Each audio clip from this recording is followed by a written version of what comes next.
Today's video will be exploring the action thriller film Section 8. There will be spoilers ahead, so sit back and enjoy the movie. The story begins 5 years earlier in Mosul, Afghanistan. A drone flies over a small village as a man runs down a dusty road, warning the Taliban that American soldiers are approaching. The villagers quickly begin burying an improvised explosive device. Soon, American troops arrive and carefully scout the area. The town appears completely deserted, unaware that enemies are hiding inside nearby houses. The squad leader, nicknamed Pretty Boy, moves forward and notices a suspicious man preparing a bomb. The soldiers immediately surround him. Jake grows impatient and aggressively orders the man to drop the weapon. The troops warn that they will shoot if he refuses to cooperate. Instead of surrendering, the man becomes hostile and suddenly pulls out a gun. The soldiers are forced to open fire and kill him. A few moments later, Colonel Tom Mason contacts the team over the radio and asks about the situation. Jake reports that the dead informant had led them directly to a hidden explosive device. He asks for permission to disarm it, but Mason tells him not to touch it. Despite the warning, Jake decides to handle the bomb himself. He successfully disarms the device. However, moments later, a second bomb explodes, killing almost everyone except Jake. The Taliban immediately launches an ambush and attacks from every direction. Jake struggles to his feet and tries to escape while Mason provides cover fire. He eventually turns back to help Mason during the intense battle. As Jake reaches him, an enemy fighter sneaks up from behind. Luckily, Mason notices the threat in time and saves Jake's life. Back in the present day, the once confident soldier is now an anxious civilian. Jake has returned to America, but the painful memories of war still haunt him. He suffers from PTSD and relies on medication to manage his condition. At the same time, he tries to live a normal life by working at Earl's Auto Shop in Riverside, California. Later that evening, Jake returns home and spends time with his family. Their cheerful mood quickly changes when his wife, Ashton, points to a stack of unpaid bills on the counter. She worries about how they will survive financially, but Jake reassures her that they will get through it together just like always. He then lightens the mood by joking around and stealing a piece of chicken before running away playfully. The following day, Jake returns to work and faces trouble with a group of Mexican gangsters connected to Earl's debt. The argument quickly turns violent when Fresh, the gang leader, orders his men to attack him. Jake fights back with speed and skill, easily overpowering several men. Before he can reach Fresh, the gangster pulls out a gun and threatens him. Fresh warns Jake that they will meet again before leaving the area. After the confrontation, Jake questions Earl about the dangerous people chasing him. Earl admits that he was once involved with the gang, but was lucky enough to escape that lifestyle. Now he simply wants to live peacefully in the home he has built for himself. Jake worries about his family's safety, but Earl assures him that he will protect the neighborhood no matter what. Later that night, tragedy strikes. Fresh suddenly appears and tells Jake that it is time for revenge. Panicked, Jake rushes inside the house and discovers his family dead. Overcome with grief, he screams in agony and breaks down from the devastating loss. A short time later, police officers arrive at the scene and attempt to question him. However,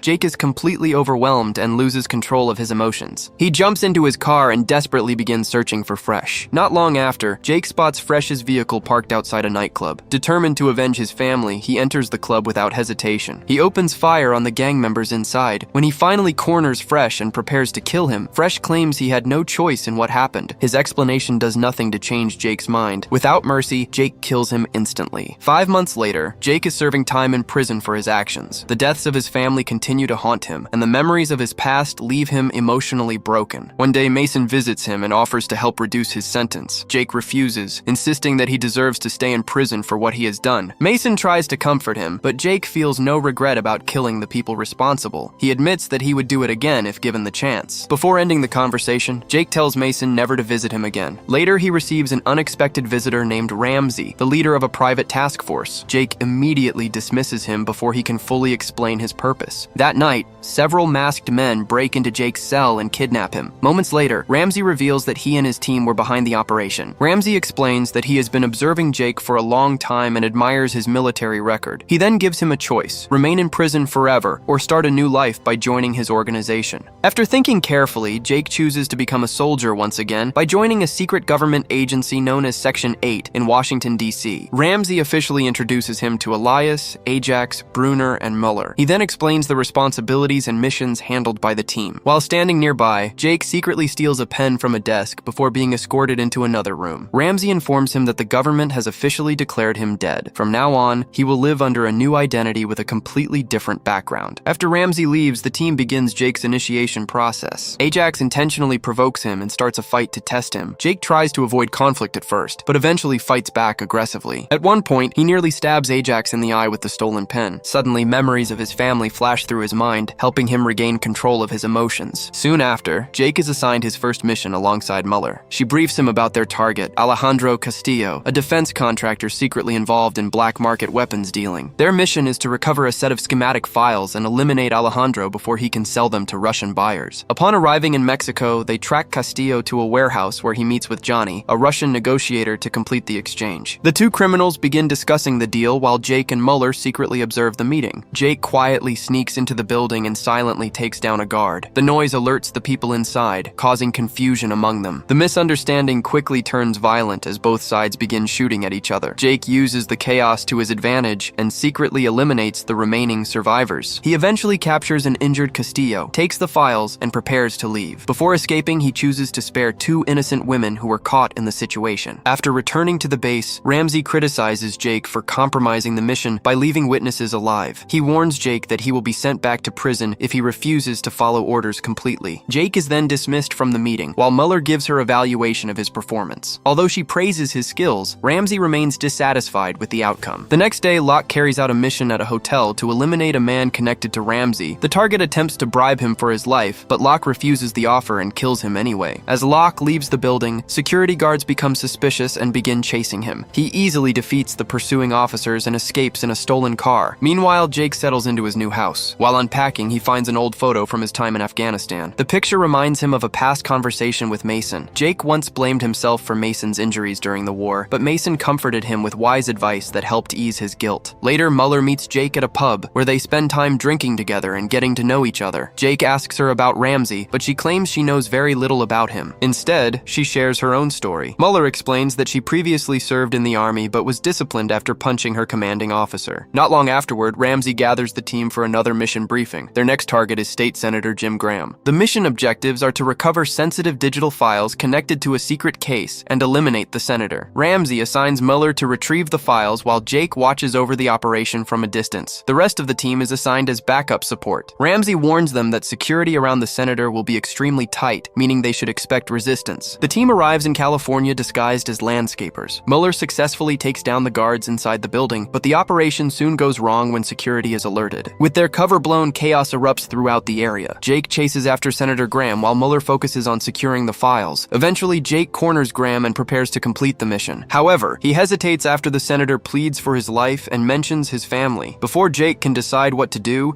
Ajax arrives and immediately kills Graham without hesitation. That night, Graham's final words continue to trouble Jake. The memory reminds him painfully of his own wife and family. Because of his hesitation during the mission, Section 8 now sees him as a liability. Masked agents suddenly invade his home to eliminate him, but Jake manages to escape safely. After fleeing, he goes to meet Mason, and the two begin discussing the truth about Section 8. Mason explains that if Section 8 is hunting him, then he is in serious danger. Jake asks Mason for help by requesting money and a gun so he can escape safely. After returning to Riverside, Jake speaks with his son's best friend. The boy reveals that before Jake's family was murdered, Fresh had been seen meeting with men wearing suits. Before Jake can learn anything else, Locke suddenly appears and tries to kill him. Jake barely escapes while Locke violently shoots anyone standing in his way, including police officers. Locke later contacts Ramsey and admits that Jake managed to escape. Instead of being angry, Ramsey provokes Locke, pushing him to hunt Jake down even more aggressively. Later that same day, the Section 8 team tracks Jake to Earl's auto shop. Jake fights desperately against Elias and Bruner and successfully defeats both of them. However, Ajax proves to be a far more dangerous opponent and nearly overpowers him. Jake is almost stabbed during the brutal fight. Fortunately, Mueller arrives just in time and shoots Ajax, saving Jake's life. As police sirens approach, Earl quickly gives Jake the keys to a car and tells him to leave immediately. While driving away, Jake and Mueller argue because neither fully trusts the other. Jake then demands to know Ramsey's location so he can finally end everything. The two travel to Montana, where Ramsey is supposedly meeting with several congressmen. Jake and Mueller attempt to quietly enter a cabin, but Jake is suddenly attacked and knocked unconscious. When he wakes up, he finds himself tied to a chair with Ramsey standing in front of him and Mueller nearby. Ramsey reveals that the entire situation was a trap designed specifically for him. Moments later, the door opens and Tom Mason walks into the room. Jake is shocked by his appearance, but the truth is quickly revealed. Ramsey and Tom admit that they were responsible for the murder of Jake's family. They believed his family was holding him back and wasting his true potential. After delivering money to Ramsey, Tom briefly leaves the room while Mueller checks the cash. He secretly returns moments later and frees Jake. Tom then reveals the truth that he had actually been hired to bring down Section 8 from the inside. Suddenly, an alarm sounds throughout the cabin, alerting Ramsey's men. Even though they are heavily outnumbered, Jake and Tom manage to fight their way through the attackers. Eventually, they corner Ramsey. Jake makes it clear that he wants Ramsey dead for everything he has done. Ramsey attempts to manipulate Jake by turning him against Tom, but Jake refuses to believe him. At that moment, Mueller sneaks up and tries to shoot Jake. Tom jumps in front of the bullet and sacrifices himself to save him. Using the chaos as an opportunity, Ramsey escapes while Mueller attacks Jake directly. Mueller initially gains the upper hand during the fight, but after a fierce struggle, Jake turns the situation around and kills her. Jake then chases after Ramsey. During the escape, Ramsey crashes his vehicle into an oncoming car. Jake approaches the wreckage and finds Ramsey badly injured. Ramsey mocks Jake for always hesitating, but before he can continue speaking, Jake shoots and kills him. Later, Jake meets with Attorney General Savoy. Savoy offers him a fresh start along with a position working for the government. He also explains that Tom had secretly been working for them all along. However, Jake refuses the offer, saying he no longer has anything left to fight for. Savoy understands his decision, but still hands him a business card before leaving. Jake eventually returns home where Locke is waiting for him. Even without Ramsey, Locke is determined to finish the mission. The two engage in a brutal final fight. Although Locke initially gains the advantage, Jake eventually gets hold of a gun and kills him. The movie ends with Jake sending a voice message to Earl, thanking him for saving his life just as his father once did. Earl becomes emotional while listening to the message. In the final scene, Jake rides a bus and calls Savoy, who officially welcomes him to Section 9. Thanks for watching. Subscribe for more videos like this and help support the channel.